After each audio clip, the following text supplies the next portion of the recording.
Hey everybody, it's your boy, and we're going to be returning to the subject of generations, in particular the boomers again, because, well, they're back in the news, or at the very least, back in discussion amongst certain political circles, and this goes not just in the right wing, but also on the left wing, due to certain things that have been going on in the past 3 years, especially as they now approach retirement. People have been reflecting, shall we say, about the boomers and what is to be done about them. What inspired me to make this video is this article by Niels Pillegard from Freedom Alternative, somebody who I know. Now, I was already thinking about boomers and generations long before this article was even made, but because he made such a really good article which highlighted some really important things, I thought I'd expand upon it. The article is in 2 parts, touching on the cultural and economic aspects of their generation and their impact on those of us who were, well, their progeny, shall we say. Now, obviously, we all know the cultural aspect of the boomers. We know their impact. From the 50s all the way to now, their influence is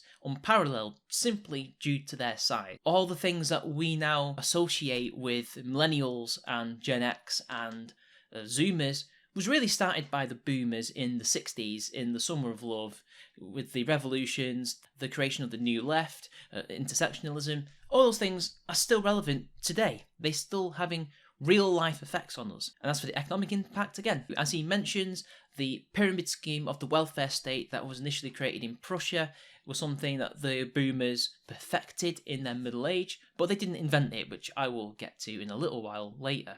And as a result of this, they're relying on young people being born, or rather imported, into countries, which is negatively affecting the West. Because they didn't have enough kids, the boomers and Gen X, they are now in a position where there won't be enough people to pay for their pensions when they retire. So what did they do in order to alleviate this? They decided to go for mass immigration to cover the gaps, which has now created massive amounts of damage in Western countries. It's not all the boomers' fault, unfortunately, and this is something that Raise Fist has picked up on also, but something that I came to the conclusion to a long time ago, and that is the boomers are not the cause of our problems. They made it worse, no doubt. They are currently the ones that we can point to and say made the worst damage, but again, it wasn't necessarily all their fault. This is the fault of the previous generations before them. To a lesser extent, the silent generation, although they are a very concurrent generation with the boomers, but in particular, the so-called greatest generation the world has ever seen. You know which generation that is. The generation that fought World War II.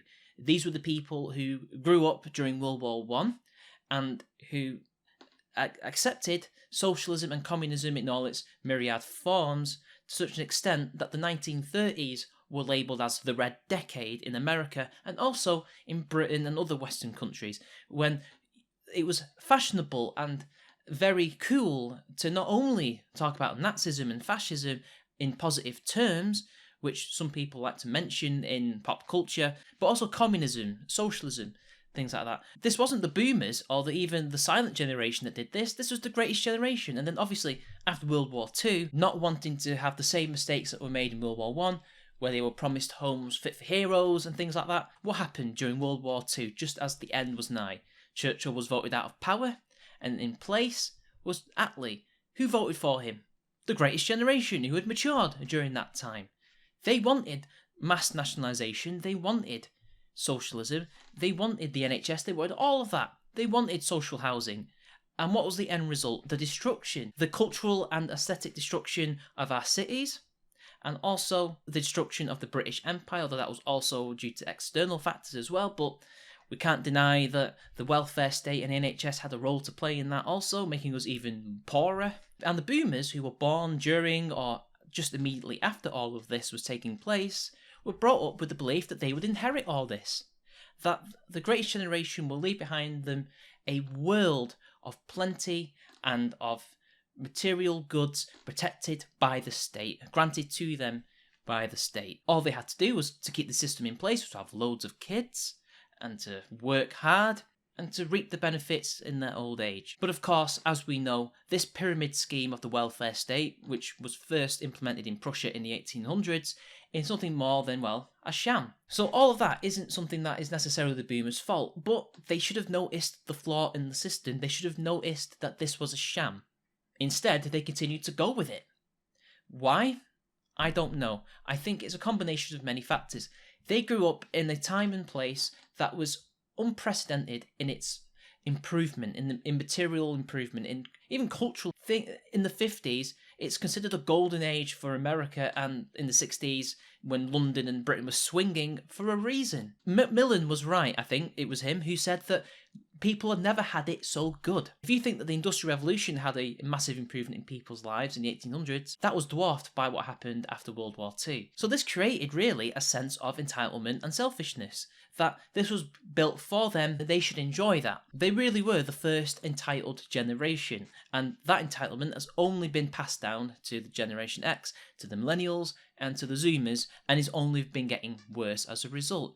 And the thing is, their entitlement didn't end when they started to age. It got worse. For those in power, in control of the system, they realised quickly that, let's be honest, the pyramid scheme doesn't work when your fellow boomers aren't having enough kids, because they stopped having kids. And that's partly due to the sexual revolution, but also after every population boom, scientifically speaking, it has to slow down eventually. And because of that, they panicked. They realised that if they didn't do something quickly, because we won't have enough kids, and if you don't have enough kids, young people working, giving money in taxation to the state to provide for these pensions, well, it's going to collapse and people will be thrust into poverty. And then mass immigration, increased taxation, ever more increasing state involvement in the economy. Bear in mind, this is the heyday of Keynesian economics.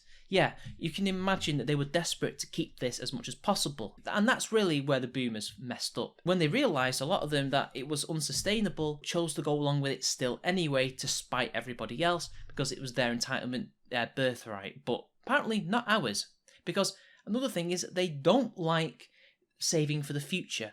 They don't like the idea of passing on something to future generations, because, well, this is the group of people that lived during the Cold War, where there was a threat of nuclear annihilation every day. So why would they even think about saving for the future generations when they're probably not going to be around anyway? But then there's the other aspect to this, and that is the backlash from the younger generations, in particular my generation, the millennials and the Zoomers. There's been a lot of talk about assisted suicide, euthanasia and stuff like that that's been going on quite a lot over the past couple of months now.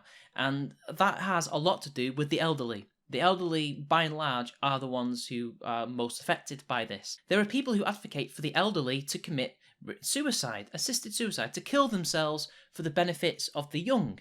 And there are people who are not against the idea of it being implemented, because ultimately it will get rid of a few boomers who would be, let's be honest, a burden on the state and their taxes. It's a very utilitarian, it's a very cold-hearted approach to the boomers, to the elderly, but unfortunately this is where we're at, where the boomers are so reviled, so hated for their betrayal of their children and grandchildren, that people don't care what happens to them when they get old and infirm.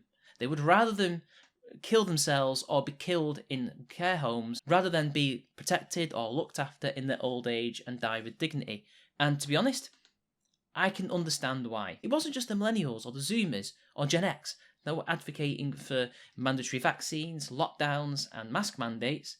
It was actually the boomers. They felt that the world should undergo mass economic ruin and debt in order for them to live a few more months, a few more years. The boomers basically said that they would rather live 82 years and 11 months rather than 82 years and 9 months. They would rather ruin the livelihoods and the future careers of young men and women, and also teenagers, and the development of young babies and toddlers, than risk dying of COVID. They cannot admit to themselves that they are old, their time is now gone, and that, as hard as it is and as horrible it is to say, them dying is far more preferable than, say, someone my age who's nearly 30, or someone younger than me, or even someone who's 45.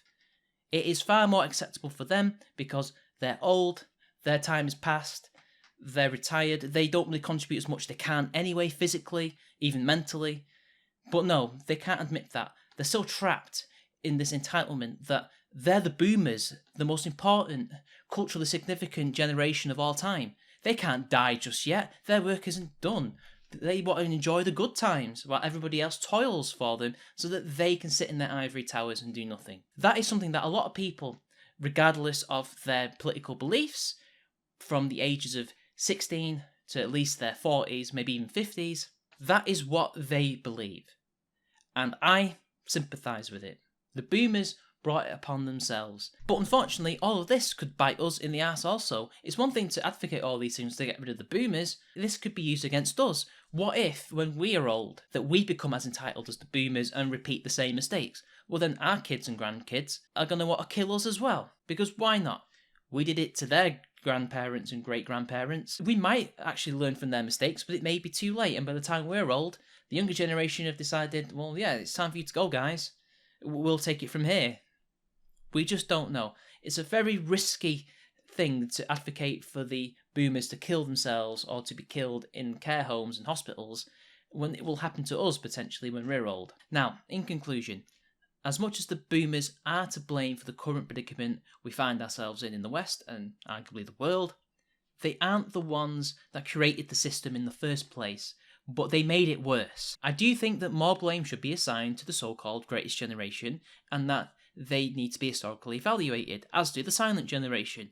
They created untold horrors that they didn't live to see. Their policies, the things that they chose to do, created the situation that we're in, and luckily for them, most of them died before they could really feel the effects, and if they did see it, well, they didn't blame themselves, they blamed the younger generations, because it's far easier to blame those who were loud and young and brash rather than the ones who brought them up to be like that. The boomers have nobody to blame but themselves when it comes to the hatred that is reserved for them by the younger generations, and really should have known better to ruin everybody else's future for their own lives. It remains to be seen whether or not our generations will learn from their mistakes. I don't think Generation X has learnt from their mistakes.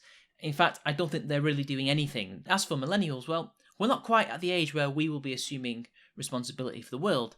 It's coming, and it will be very soon, so let's just see what happens when the first millennial elites and leaders really start taking over and start creating policy. Then we will see what's really going to happen. The Zoomers, it's a long way off. We've got at least 30 years for them until they start coming into power themselves. And then as for those who were brought up during COVID, and maybe a little bit before that, well, that's a complete unknown. So anyway, until next time, it's been your boy, and I'll see you all later, guys.